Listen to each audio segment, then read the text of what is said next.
The first programming language I've ever learned was C++. I had this great Hebrew book, Learn C++ as a Native. And this is why I'm extremely honored and privileged and thrilled to have on the show today, Bjarne Stroustrup. Now, Bjarne Stroustrup is a computer scientist, a visiting professor at Columbia University, and this is most important, the inventor of the C++ programming language. He has written many books on programming and is a colorful character in the world of computer science. Now, today we are going to discuss programming, computer science, how to excel in those fields, and of course, C++. So, Bjarne, thank you so much for coming. How are you? Thank you. Thank you for inviting me. I'm actually doing really nicely. I'm visiting my home country of Denmark and having a little bit of rest, and actually also working on a book. So it's good. Let me think. This is going to be a C++ book. Of course. It's going to be the third edition of A Tour of C++, which is a relatively thin book introducing the language to people who already knows how to program. I wanted to show you my Hebrew version of the C++ because it's a big thing here in Israel, and C++ was we caught by storm that everyone I think in the 90s, all the youth in academia, all of us learned C++. It was a very big thing, I think, in all around the world. But before we dive into C++, I read your biography, and this is a very impressive biography.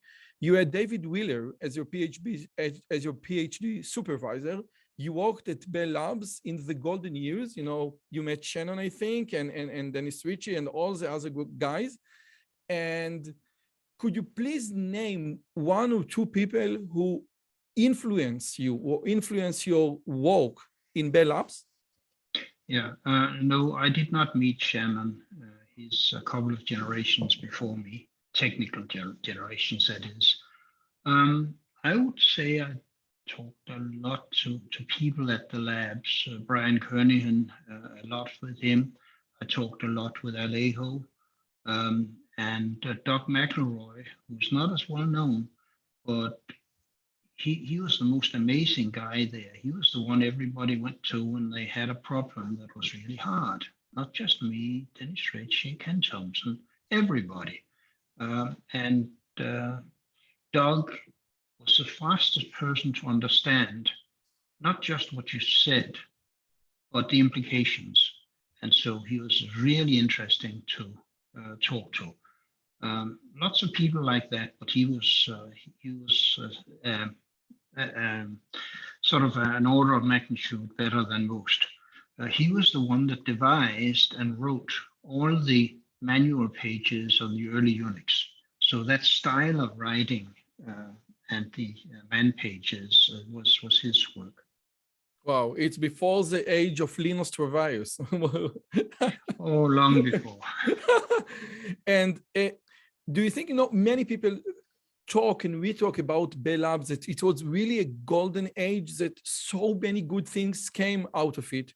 Do you think that we can somehow replicate what happened there to, make again some great stuff? What was the magic in Bell Labs?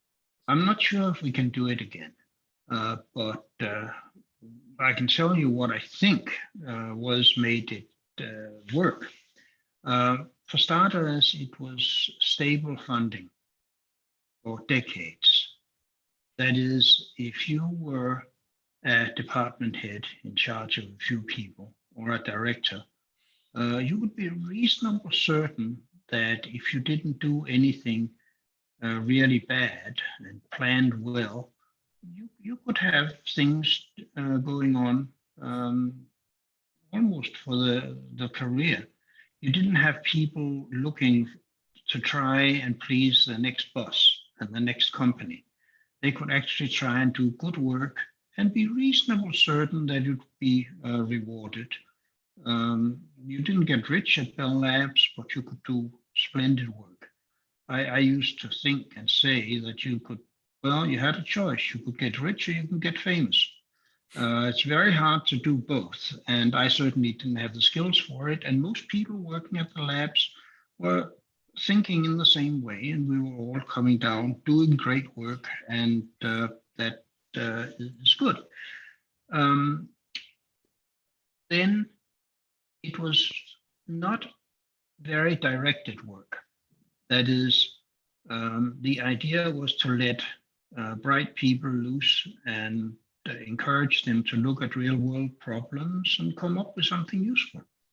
I mean, my first definition of my job, Bell Labs, was you come, do something interesting, and tell us next year what you did on one sheet of paper, font larger than 9. And yeah, we also did typesetting. And if we like what you did, you'll get the same deal next year. Oh, okay, so just a second. You mentioned two things. Now, one thing that, you know, it wasn't a guy up your shoulder say, okay, what did you do? What did you do? What did you do? And again, it was very loose. And now Google research, Microsoft research, Facebook research, they have some sort of, you know, let their employees search or research whatever they want, but we want, tell me what you did. And we think that some of what drive the high-tech train is that we, you know, that we set goals. And you say, no, the ideas, the mere ideas that we didn't set specific goals in Bell Labs, what part of what made it so unique and so magic? Yes, that's exactly what I'm saying. It puts an enormous burden on the managers, the first level managers, who actually was department heads and only were in charge of a handful of people, 8, 10 people maybe. They really, really had to understand and be able to guide and to supervise, but it was a very light touch. I was not told what to do, ever. On the other hand, I talked to people like, say, Brian Kernighan about what would be useful. I also served there as a department head for 7 years, so I know how it works from the other side. And the basic idea, as it was explained to me, and as I think I saw it in action, is that a department head in charge of, so say 10 researchers, all either geniuses or PhDs from a good school. It's easier to be a PhD from a good school than being a genius. But that kind of bunch, and you have a pipeline, and every year something should drop out of the pipeline. So one or more people from the department has to do something that people take notice of. And it is your job to make sure that the pipeline runs forever. Some things take a short time, sometimes take a long time, and you just have to make sure that things move along. The reward system was quite interesting. It was explained to me that basically we look at people on 2 axes. There is the scientific output, you know, fame, dust, and things like that. And then there's the value to the corporation. And AT&T at the time did just about anything with communications. I mean, we even had psychologists looking into how people communicate and things like that. But anyway, you have these 2 dimensions, and most people sort of are on a curve here. There's people that are mostly academic and people that are mostly business oriented. Of course, the ideal person is up here. Extremely intelligent and extremely communicative. But it's very hard to meet those 2 criteria. You can't be effective as a scientist or as an engineer or as a product developer unless you can communicate. You have to be able to listen. You have to be able to write. You have to be able to speak, give presentations. And it's a two-way thing. It really is communication. It's not just spewing out what you're thinking, because then you're just following fashions mostly. One of the things in the labs was a very wide range of interesting problems we had. That and the great colleagues, so that you could go and talk to them about it, was part of it. But the formal system was this kind of formula of you see where you are on the science versus product thing, and you sort of multiply the two and see that's your reward. The rewards were not going through the ceiling, and people were sometimes grumping that they didn't get a really great result in terms of money for a really great result of work, but it averaged out over time. So if you had a really good year, you may not think you got enough, but if you then after that are tired and doesn't deliver anything significant in the next 2 years, it still keeps going. There's a smoothing of the curve that was being done. And so I've described what I saw, and I think those are the answers to your question. But of course, different people have different views. But you think that we cannot repeat this infrastructure, because now it's very hard to hire very talented people without paying them accordingly, especially when the high-tech industry pays so much? I think that's part of the problem. Everybody coming out of universities seems to want to get rich quick. And there are fewer people that are sort of grounded in wanting to pull the science or the engineering forward as their main goal. I'm often asked, why didn't you start a company? Why didn't you just popularize C++? If I got a penny for every compilation that's done, I would be rich as curses. And so why every time you write C out or C in, you need to pay Bjarne 1 cent. Yeah, that's a great idea, but it doesn't work. So no, but point is, if I had decided to be start a business, say at the time where C++ was starting and people were suggesting this to me a lot, I would first of all had to wear a suit and become a salesman. I would have to become a manager, and I would have to change my designs to please potential customers. So I would have to be something that I'm not very good at and I don't enjoy, and my work would be basically corrupted by a need for money. And so I didn't. And we have C++. Yes.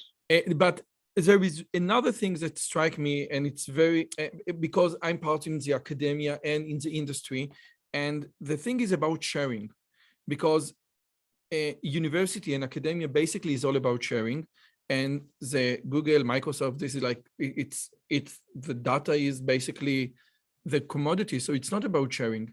And I think that the policy of sharing in Bell Labs was much more flexible. People were much more willing to share their ideas and their thoughts and their, like raw thoughts, not like very good thoughts. And the idea that people are willing to share has a tremendous impact on society. And nowadays we don't see it, because even if I publish a paper, I don't really share, because I don't give all the algorithm and I hide something. What's your take on that? I think that that's roughly right. One of the things at Bell Labs was that it was a combination of science and engineering and product development. And so there was this interaction. And also the rules for what we could publish and what kind of publishing we could do were very flexible, and any control there was among these department heads and directors who understood exactly what was going on. I was encouraged to write papers, but my department head at the time, Sandy Fraser, he was the one that did some of the early networking stuff, virtual circuit, saw his idea. And I said, I've got this great idea. I mean, you know, all of you PhDs are full of great ideas, right? And I built this language and it works. And I have a couple of users, including you. I want to write a paper about it. And so he looks at me and says, Bjarne, you know, I think you should wait a year or so and see if it really works. I mean, in modern academia, that is career suicide. You have a raw idea. Okay, let's publish.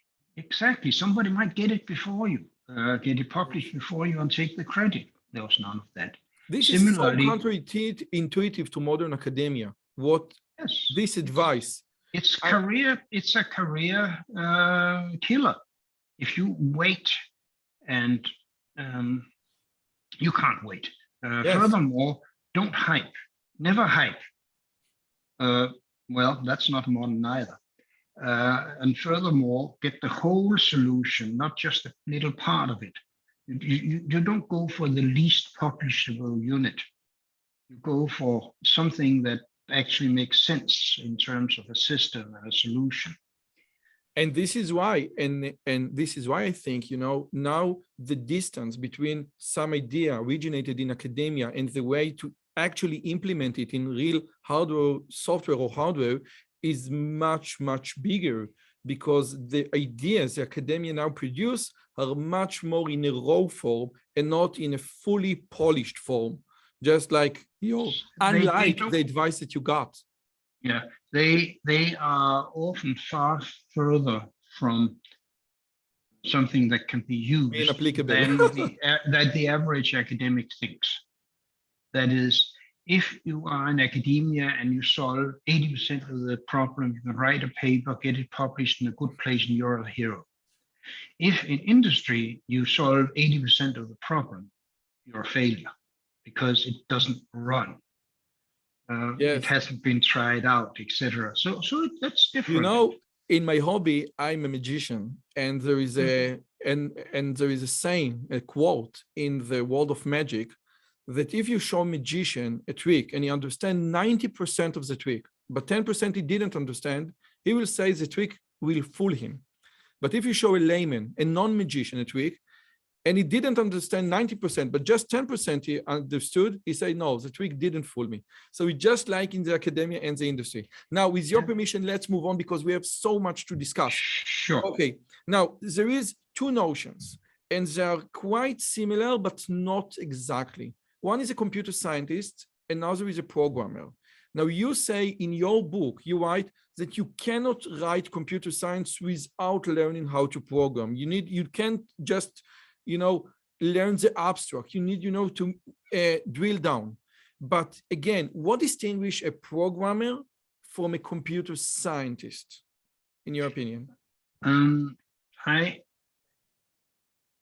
tend not to use the word programmer very much because that is too narrowly understood what is the task is. I tend to use developer or engineer. And the thing that developers. Exactly. Well, the point is that you have to understand not just to program. A lot of people think they're programmers if they understand everything about a programming language. To be a good developer or a good engineer, you have to understand the problem. You have to understand the context of the problem. You have to understand the constraints of the solution. And so I tend to work in that space. The engineers tend to appreciate my work much more than computer scientists. This is nice. So, I mean, hey, I got the Draper Award. It's the highest engineering award. They really Okay, understood. so let me state it differently. Can you be a good developer without introduction to algorithms by Coleman, without like knowing some of the skills that we teach in computer science? Can you be a good developer without it? I think that a good grounding in what's called computer science, classical computer science, is important. I wouldn't pick a single book like Coleman. No, just like because depends as what a it metaphor. is. You have to know. I think you should know machine architectures, programming, algorithms, data structures for a starter, and then you have to do something else to specialize, like say graphics or databases or something like that. But I think you need a solid foundation because you don't actually know where your work will be in 5 years, and you better be ready anyway. And you do that by a broad-based, fairly classical education. Okay, now the idea is that engineers appreciate your work more than computer scientists. I'm going to quote again and again in the following years. This is a great idea. Now, another thing is that in many interviews, you repeat the idea that one cannot be a good programmer or developers if she knows only one programming language. And you say that you need approximately 5. Now, of course, knowing more programming language will enable you to program in those languages. If I know C++ and Python, I can program in C++ and Python. But my question is, do I need to know Python in order to enhance my C++ skill? And if so, why? Now, first of all, the number 5 was pulled out of a hat. It's not a bad number, but it's not an absolute. More than two. Definitely. First of all, more than one. I mean, you know the old joke, what do you call somebody who can speak 3 languages? Trilingual, 2 languages, bilingual, 1 language, American. Yes. That is, it is actually quite dangerous for your thought patterns to know only 1 language. This is natural languages. It is the same with programming languages. The language is not just a language, not just a manual. It's a set of techniques, it's a set of libraries, it's a community, it's a way of doing things. And being limited to 1 means that you're sort of, you have too weak a base to attack new problems with. So for natural languages and for programming languages, the most important step, as you hinted, was 2, but you can't just stop at that.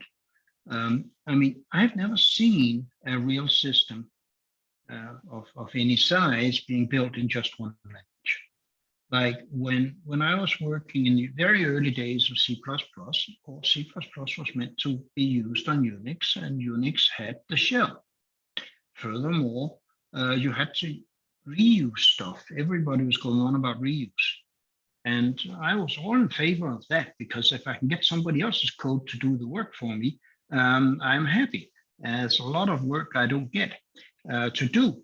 And so in those days, the code to reuse was C and Fortran, mostly in my world. So you had to be able to use C and Fortran. And so the initial systems that was coming out had C++,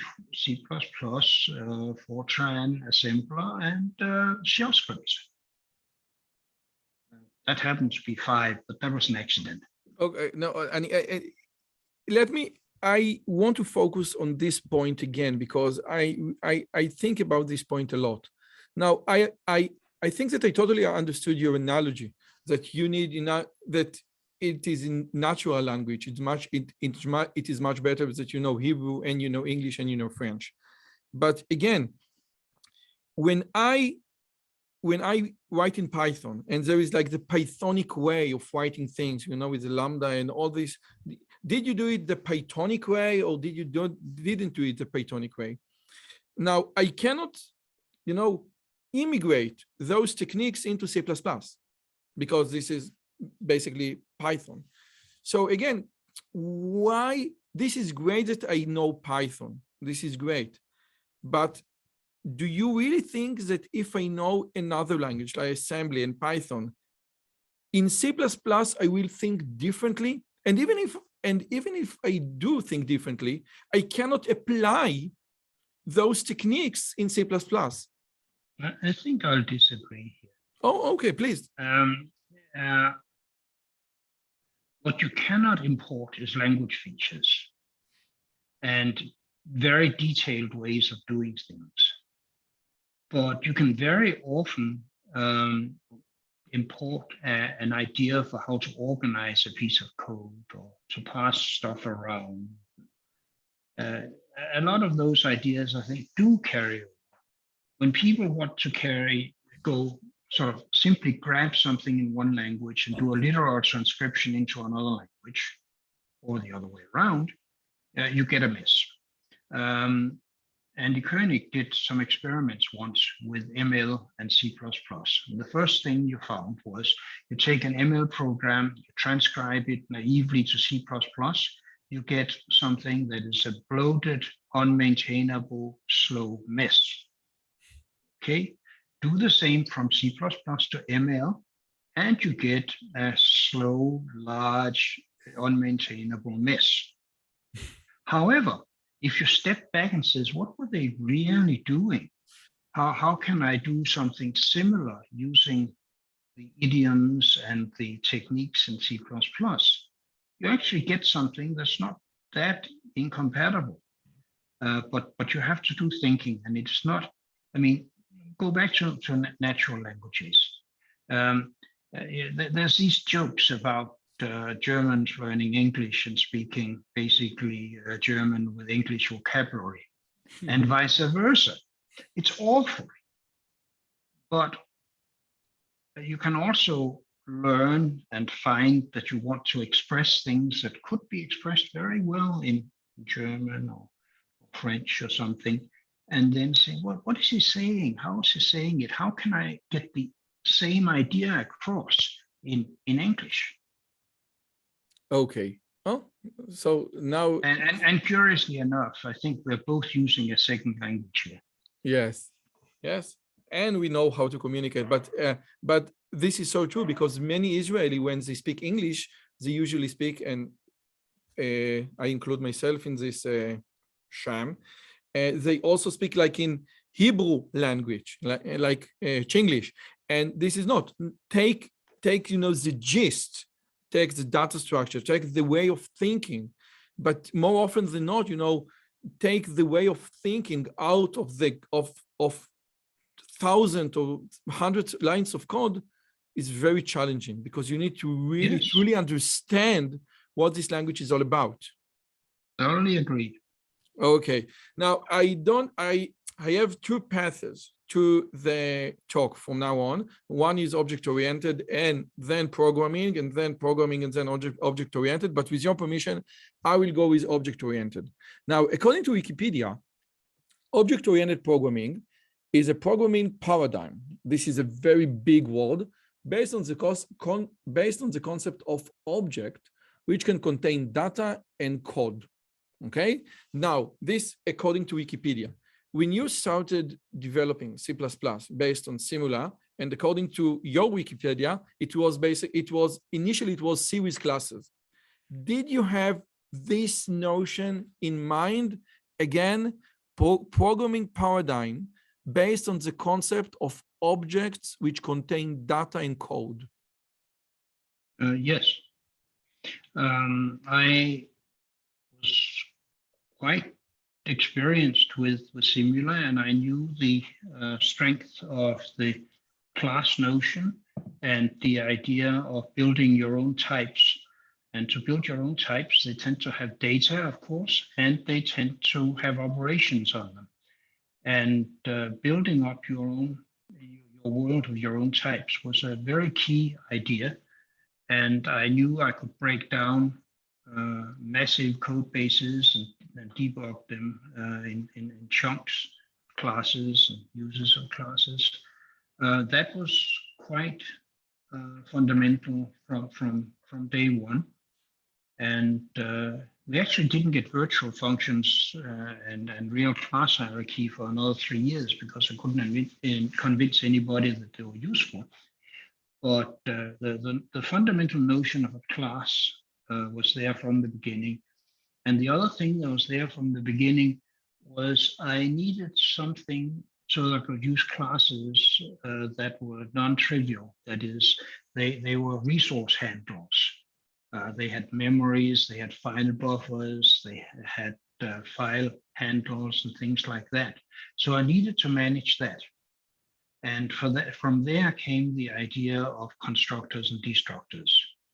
At the time, no language had destructors, and if anybody had a language that could have an arbitrary set of constructors with the same name, I don't know about it. It seems likely that somebody had that. And that came in very, very early. And one of the reasons that C++ didn't go fully functional or anything like that early was that this is the idea. You have a class. Okay, now I must ask you something, because I teach in the university for undergraduate, I teach C language, the C language, and the notion of struct in C language had these fields like data and could have code and could have even a constructor. Now, if you go into, like more advanced notion of object-oriented like inheritance and polymorphism, okay, struct doesn't have it. But if you look at the encapsulation things that you can build your own data type, you could have achieved it with C, with struct. Now, what was missing in C struct that was so powerful in C++? Because when I learned it, when I was like 20 years ago, the main difference in the beginning was that the default data was defined private in C. Well, no, that was defined private in C++ and public in C. But this is not the main issue, the main difference. Let's see. First of all, you can do things in C where you have a type and you access it only through pointers, and you have a set of operations that goes through those pointers, and only those functions are used. If you do that, you have something quite similar to C++. However, that was not the common style at the time. I mean, look at the file structure. It's totally exposed, and you can poke at it. And you have to recompile if you make any change. So I was trying to get the data out of the way for these kinds of types so that I could change the representation when I wanted to, and also so that I could manipulate them without knowing what was the underlying complicated data structures, because in C, you quite often then manipulate the top level, and then you have to go down to the next level to do it. And all over your code are functions that may or may not poke at the data. And I would like to know who pokes at the data so that I can make a change, so that I can understand the system. If you have a struct and pointers into that struct all over your programs, you don't understand what's going on. If you're writing a library, you can't make a change because somebody else that you don't know may be using it in a way you haven't experienced. So encapsulation becomes quite common. And I was actually talking to Brian Kernighan some years ago, and he said, did you think that we actually used it that way? You see that way? I don't think so. And I said, I don't think so either. What I remember people writing in C in the early 80s, people did not go on about APIs and well-defined interfaces. They were working with a mess of data structures and functions. And I wanted to organize my code differently and better. And most of those ideas came initially from from similar. Now, two other great concepts. One, inheritance, that one class can inherit several or some aspect from the master or the mother class, and another is a polymorphic or the polymorphism, that one action or one function can manifest itself in different ways according to what you need. How did those two great notions came about? Who thought about them? The designer of Simula and the father of object-oriented programming. And I happen to know him. He was a visiting professor in the University of Aarhus, and I saw him sort of once a month for a while. And he was a great talker, a great communicator, and I learned a lot from him. Came straight from there. None of my handiwork. This is a great work. Now, another thing that I've always wanted to ask you, there is a great blog post, and I think it's famous, okay? It was Execution in the Kingdom of Nouns. And the idea is very simple, that object-oriented is basically want to imitate way of human thinking. But if you look at Java, yes, the Kingdom of Nouns, in the Kingdom of Java land, where King Java rules with his Silicon Fist, people aren't allowed to think the way you do and I do. In Java land, you see nouns are very important, okay? And he said, when we think about classes, we think about nouns, animal, car, students. And when we think about functions, we think about verbs, add, subtract, multiply. But maybe this way of thinking restricts ourselves from thinking much more efficiently, and we don't need to think in terms of classes should be nouns and functions should be verbs. What do you think? I've never actually liked that notion of nouns and verbs. It's oversimplifying. I remember very early on, like during the first year, was I will not write x dot square root. I want square root of x. We have several hundred years of math experience with that. So I do not want every function to be a member function. I want freestanding functions. And I wanted that from the start.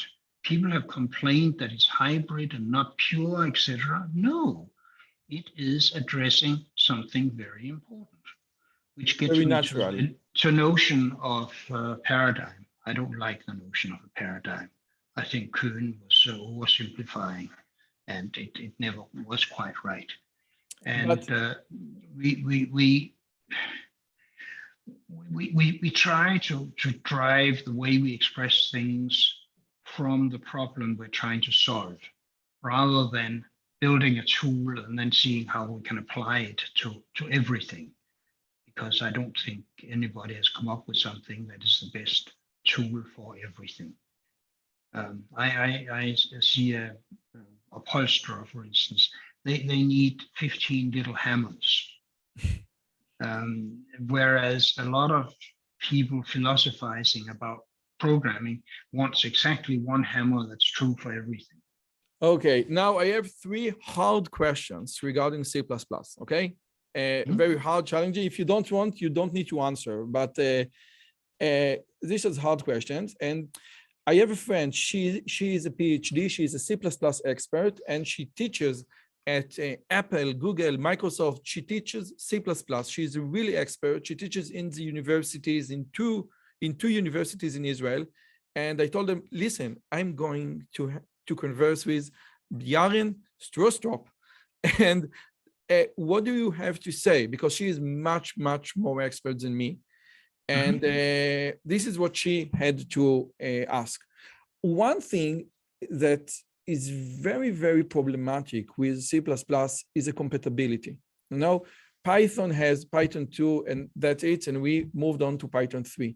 Many things that we want to preserve in the compatibility, C++, 11, 14, 17, whatever, we need to also consider the earlier version. And do you consider this a serious drawback to the language? Do you think that we need to get rid of several of the things that we carry on with earlier version, and like version 20 should be okay, no previous compatibility and we move on from there? I mean, everybody wants to get rid of the old stuff that they don't like. And you get a group of 100 people and they can't agree what the bad old stuff is. You can remove something that's important to get a major benefit, and you hurt a lot of people. And in the C++ concept, hurting a few people, maybe 100,000 people. I don't like to do that. We have tried to deprecate things, and it's been very, very hard to deprecate it. What we find is that people that use code force their implementers to maintain full compatibility, even when we try and ban it. We had the notion of deprecated features and tried to get rid of old stuff, and it has been mainly a failure. I remember the representative from Sun in some of the early days when somebody, I don't think it was me, proposed an incompatible feature. And he says, you do have to remember that just about any incompatibility will cost my company, I think it was $100 million. Oh, wow. It is a large number because you have all your users, you have to maintain now 2 versions, you have to please your users. If somebody has a library relying on one version and somebody else has a library relying on another version, how do I use both of those libraries? So get this upgrade mess where I can't upgrade before anybody else upgrades and they can't do it. We had an incompatible change in the definition of string from in 11, going from copy on write to the short string optimization, because it was more or less necessary because of concurrency and people doing a lot of concurrent stuff. Copy on write is a poison to the performance, but a lot of people didn't have it. There are still 2 versions of GCC, the standard library, because they haven't been able to get everybody on board yet. That was 11 years ago. Okay, so if I want, to put it in different words, the move or the change from Python 2 to Python 3 was much easier because we had not so much code written in Python 2, and the move or change from Python 3 to Python 4, if we are going to skip the compatibility, is going to be much challenging, just like in C++, where so much code has been written throughout the years in the earlier versions. 2 comments. One, Python has a virtual machine, and so it has a single point where you can upgrade. C++ has maybe 5 front ends and 20 back ends. There's not a single point where you can say, okay, now we are changing and you, the users, follow on. So we just can't do that. We can try and preach, but people don't listen. And the other thing is, I read a paper about the upgrade from Python, especially in the library area, and it seems that all the foundational libraries are now written in the union, no, not the union, the subset of 2 and 3, so that you can use it from 2 and 3. You cannot use any of the old stuff, and you can't use any of the new stuff either. This was the situation when that paper was written, which is a couple of years ago, an analysis of maybe 30 Python key libraries. There's no really good solution. There's really no good solution to the compatibility and moving forward. Everybody claims to have one. It's very easy to think of one, but then you have to try and see how it works in the real world. I'm trying to do something else. Else. What are you trying to do? Given this problem, given that I cannot get rid of the old stuff, how can I let people write code in modern C++ without getting into the old problems, getting into the dark corners. And that's what I call the core guidelines. Basically, it's a set of rules that can be supported by static analysis that basically says this is the recommended modern way of using it. If you're not using it, here's the way you can upgrade. We're not changing the language, but we are trying to change the use of the language. By raising warnings in during the compilation process? I think more in the build process. I don't think the compiler can handle it. There's too many different views of what is good and too many different degrees of being able to follow the rules. So I'm thinking about a static analyzer, and in particular, a static analyzer that you can program. So some of this exists. It's not fantasy. If you are in Visual Studio, you can turn on the static analyzer, and you can basically ask it to detect any violations of memory safety. Okay, let's write it. Static, what? Static analyzer. Let me just show people. Okay. Now, okay. There's also a reason, a performance reason.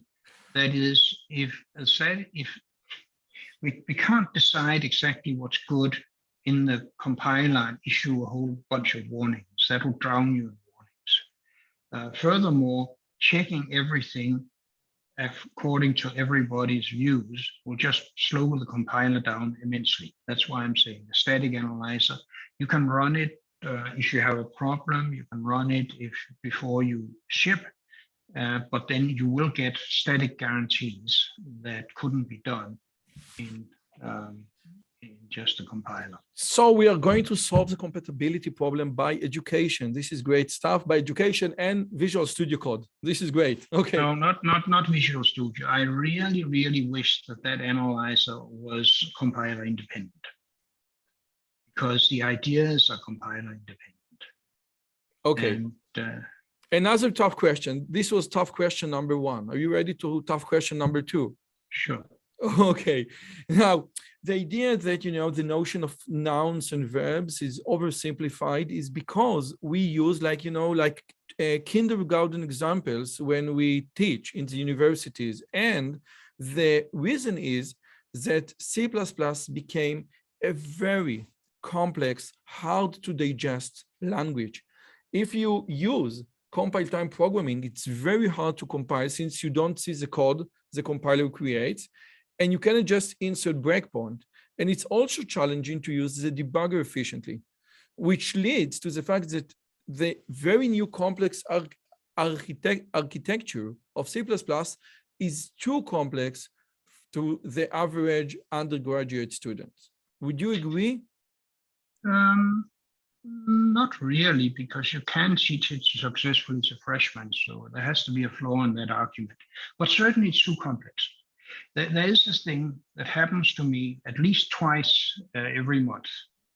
Somebody comes up to me and says, C++ is far too complicated. We need to simplify. And I agree, it's too complex. By the way, while you are simplifying it, there's these 2 features that are absolutely essential to me that you have to add. Oh, and by the way, I've got 1 million lines of code, so don't break it. And this is what I think of as the trilemma.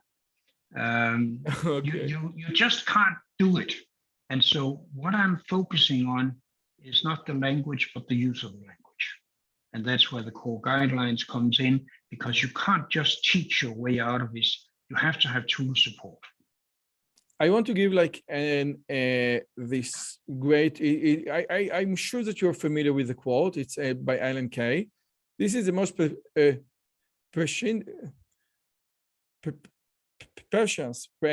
about C++, pernicious, and Java, that they think they are helping the programmer, by looking as much like the old thing as possible, but in fact, they are hurting the program terribly by making it difficult for the program to understand what is really powerful about this new metaphor. And maybe, like in the course of evolution, people say, okay, C++ is great, but it just became too complex. We need to go to Rust. So maybe it's like okay, when I was an undergraduate student, people used to say, okay, Java is just C++ without the pointers. And now it's okay, C++ is great. We need the object-oriented. You know, we have Dart by Google for the Flutter framework. Maybe Rust is going to be like, okay, C++ down to planet Earth. What do you think? Because you have obviously thought about it. Yeah, I basically answered it, but let me point out something. When Java came out, it was advertised as a solution. I mean, so as you said, C++ without pointers. No, it's all pointers. That's what the reference semantics, the pointer semantics is.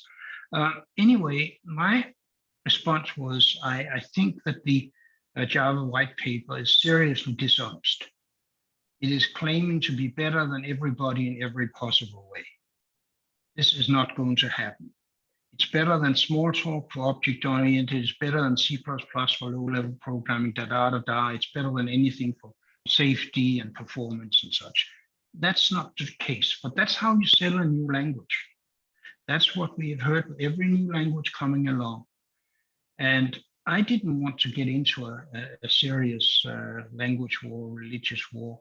So what I actually said was that, you know, there will be things for which Java is good. And if it survives, then it will grow dramatically and become much better for it. And last time I checked, it was about 3 times as big as it was when it came out, and was better than everything else and simpler than everything else. I mean, you have people claiming it will absolutely kill C++ in 2 years. That's a direct quote. And that you needed the garbage collector, and then you find there's huge chunks of the problem domain that's not being addressed. And so you often have the choice between a language that's too complex or dealing with 10 different languages and the interaction between the 10 different languages.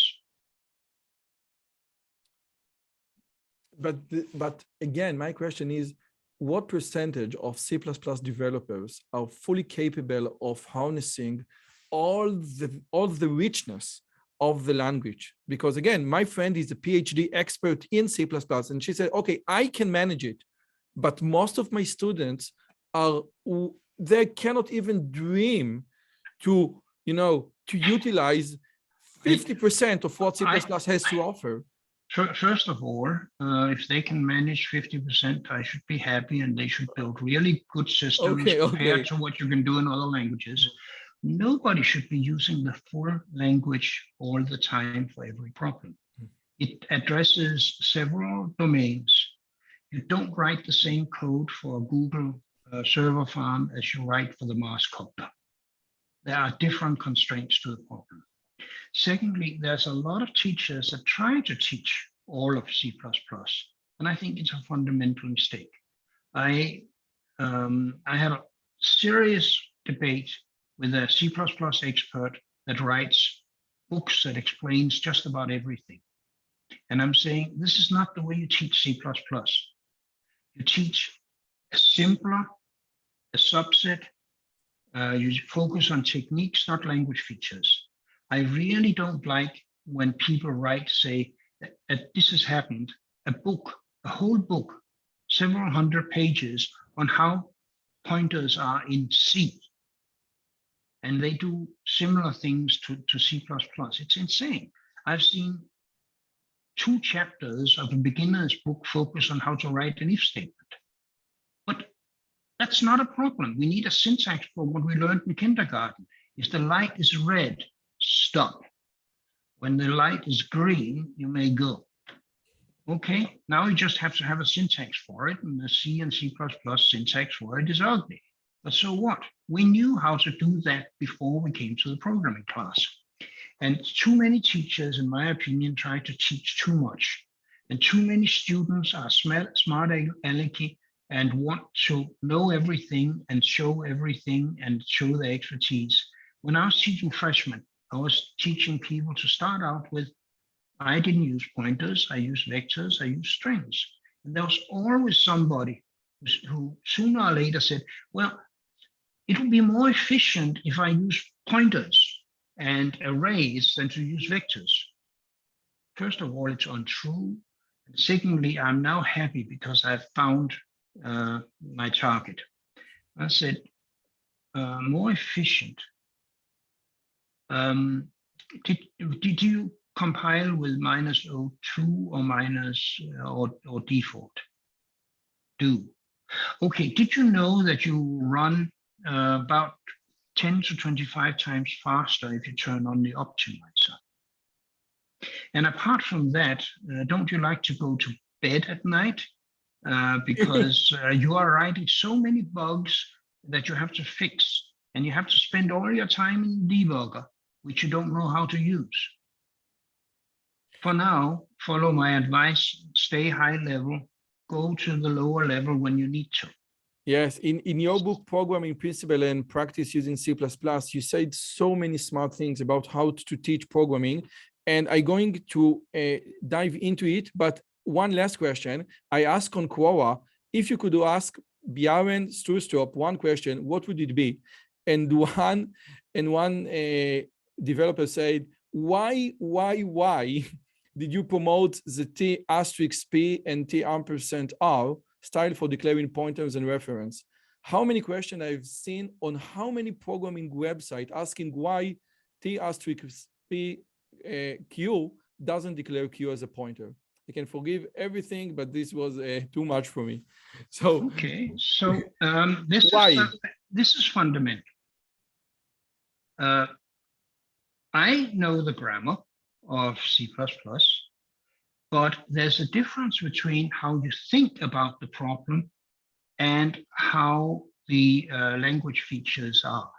People that put the pointer, the star over on P, usually think of it as P points to a T.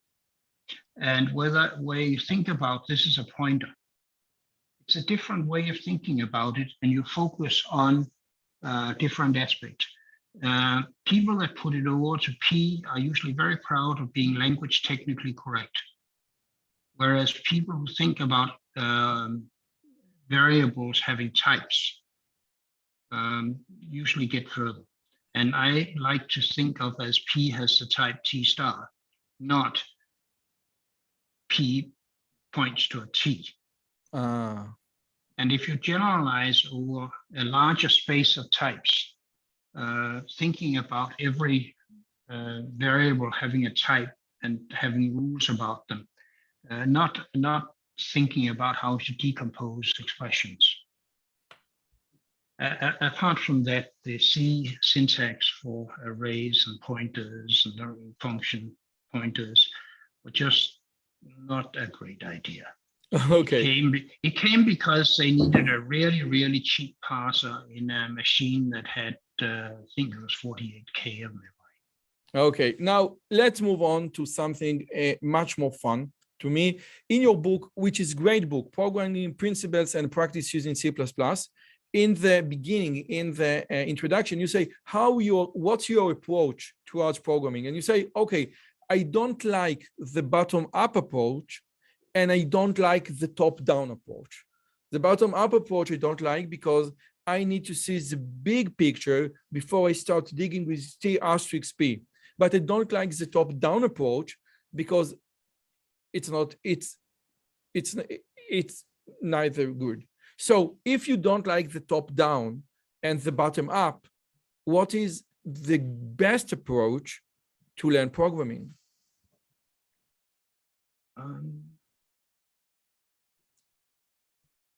I think to learn programming, you need supporting libraries so that you don't have to go down to the bottom all the time.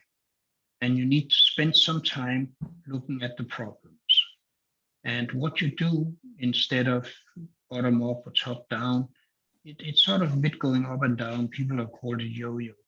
But you see what the you see what the problem is that you understand. Then you look for tools to help you build what you want.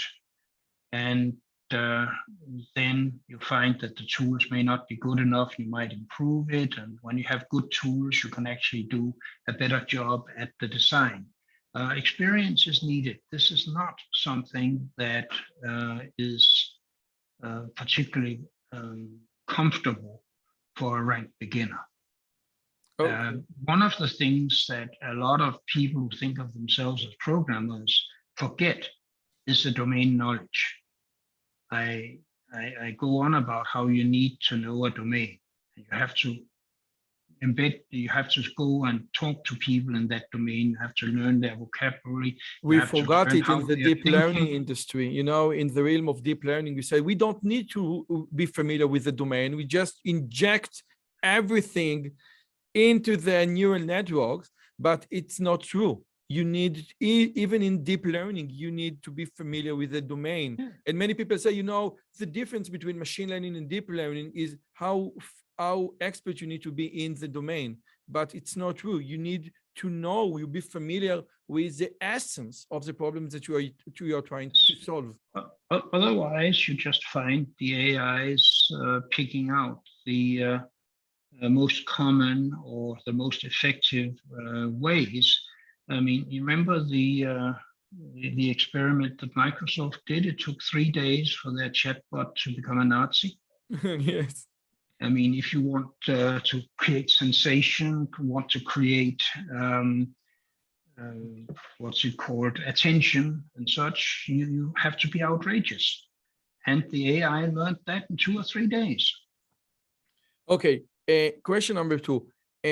You also address your talks to educators, to researchers. When you teach C++, don't tell me I'm very smart. I'm like the smartest researcher in the world, the smartest developer. Just do it step by step. So what's your most important advice to educators in the university who teach those subjects? How to become a better C++ teacher? Try and keep it simple and not be too clever, not to go into every detail immediately. If you look at the videos on YouTube, this is not the way all teachers do it, but you see them there, and there's so many people that are a trainer or a researcher or a very advanced developer giving a talk. And the worst ones are of the following form. Look at this. It's complicated. You don't understand it. I understand it, so I'm smarter than you. Don't ever do that. That may be a good sales trick, but it is dishonest. I must tell you, and it doesn't help the user. You know, I must tell you, I have never, sometimes when you compile something, you know, it opens the iostream.h or .cpp. I have never understood those code it's like written in a different language. Yeah. Really a different language. So don't be like this. Don't feel that you have to explain all of that. If you can see IO streams, it can pump things out and you can get things back in again. Fine, that's it. When did you last look at the implementation of square root? In my case, 45 years, 50 years ago, I don't need to do that. People that are better at floating point arithmetic did that, and algorithms. I don't have to touch it again. Now, another question. In your book, again, you mentioned the term good code. You mention it, good code. Now, in my opinion, as an engineer, I tell my students that a good code is a code that you can revisit after 6 months and still understand what's going on and still be able to implement or re-implement. What's your definition of good code? Maintainable, addressing a problem domain correctly, and reasonably efficient. Reasonably efficient. Okay, Well, yeah, if it's not reasonable efficient, it's not affordable, and people will go to something more complicated. Jeff Hinton, the godfather of AI, once said in a Google talk, he explained some algorithms that he has developed, and he said, it took me 20 years to make this algorithm 1,000 times faster. But in these 20 years, computers became 1 million times faster. There are always people who claim efficiency doesn't matter. I've heard this argument again and again. I was told at the first. No. Just a second, Bjarne, just a second. It's not my argument. My argument is that the optimizer of the Java optimizer, the Python optimizer, when I compile things in Java, the memory optimization, unless I'm extremely talented, will be much, much, much better from anything I can achieve with C++, with my undergraduate abilities. This is my point. My point is... I don't believe you.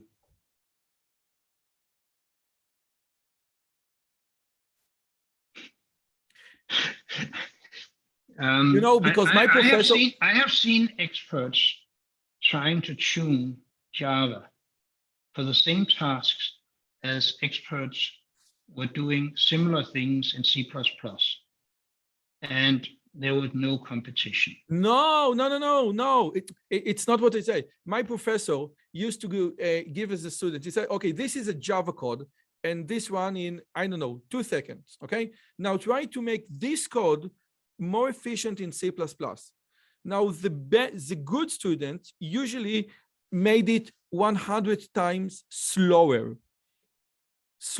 Now it's not because C++ is not good, it's because the student doesn't know how to optimize, because if you want to truly know how to optimize, you need to understand memory allocation. You need to understand many things that the average developer doesn't understand. Would you agree? I do not know if I agree. I do not know what you think of as an average developer. I think for really high performance stuff, I have seen experienced programmers, and the results have always been the same. Okay. The C++ runs faster. Definitely. Maybe the students were mistaught. I've seen a lot of people mistaught. And they think to optimize, they use complicated messes of pointers and data structures and clever code. That's not the way it works. I have, for the last many years, when faced with an optimization problem in C++, you start throwing away the clever stuff and see if it actually is fast enough already. And quite often it speeds up. And after that, you measure it and see if there's anything that needs tuning. And so basically the first rule of the game is have your interfaces clean and don't be too clever. Okay, now one last question, which strikes me again because it's so fascinating. How do you program? How do you, like, day or night? You usually like you hear some music, or you listen to music. What you like after so many years of programming? What did you find to be, to put you in the flow mode, like in the best effective mode for programming? I do use music in the earphones. There's a reason these are high quality. They are classical music quality earphones. And some of the stuff I do classical, some of it is sort of the 70s sort of rock music, but not the not the stuff that changes too fast. So something like the later Beatles, they change rhythm and they change. Okay. What's your IDE? What's your preferred IDE, for example? When I do little experiments myself, I tend to use the Visual Studio. which is actually a rather good idea. And because the C++20 implementation, which has been to a large extent driven by my friend Gavidos Reyes, has the better concepts and the better module implementations today. This is not going to last because they leapfrog each other, which is good, but that's the one I'm using. Now, if I'm working with a team, you have to use the tool chain of the team. And so it doesn't matter what my favorite tool is. A good helper doesn't come in and say, you do it my way, in all ways. And it's very hard for a large project, for an industrial project with several people, many people, to change the tool chains. Even changing part of the tool chain is difficult. So I do use whatever IDE or whatever command line tools are available. And what I prefer doesn't matter too much. For my own projects, they're relatively small. And I have a little computer here. It's a 12-inch screen. You have to have something that fits. Okay, thank you so much. Now, a 12 C++ or programming, again, I will call it principles and practice using C++. Which one is better to the beginner who want to just explore the endless possibilities of C++? What was the alternatives again? A tour of C++. This is your book, a tour of C++, and programming principles and practice using C++. You know, the book for beginners, don't use the C++ programming language 4th edition. No, it is both old and it was never written for ranked beginners. If you are a ranked beginner and want to go with C++, take principles, programming principles and practice using C++, because it actually does try and teach you something about programming. If you are already a programmer, look to a tour of C++. It is, for starters, less than 300 pages. You can read it in a weekend. Okay, but so that is for people who are already programmers. So again, if you're a beginner, this is the book, Programming Principle using C++. And if you already know something about the language, the Tour of C++, 2nd edition. Yep. Okay. If you want to refresher, or if you're coming in from a language that's not too alien. This is not a good book for the beginner. Very important. Don't go. This is too heavy. And there are students that says, I want to know everything, and they go straight to this book. Somebody told me that in the old days when you had to make lenses for telescopes, and you needed a 10-inch telescopes, the amateurs try to do a 10-inch telescope lens, and it breaks, and it's bad. More experience, they try with a 5-inch, then they go to an 8-inch, and now they have the skill set so they can do a good 10-inch. You shouldn't rush for every absurd detail. Every language has to be learned starting with a subset. That's true even for C. And by the way, C is not the optimal learning subset of C++. Bjarne Strustrup, thank you so much. I've learned so much from you in this talk today. Wow. First, we are not a programmer, you're a developer, about Bell Labs, about, the idea of object-oriented. Thank you so much for your time. Thank you so much for your effort. Thank you so much for C++. You just contributed so much to humanity. And this is my humble way of saying thank you, thank you, thank you. And thank you. Bye. Bye-bye.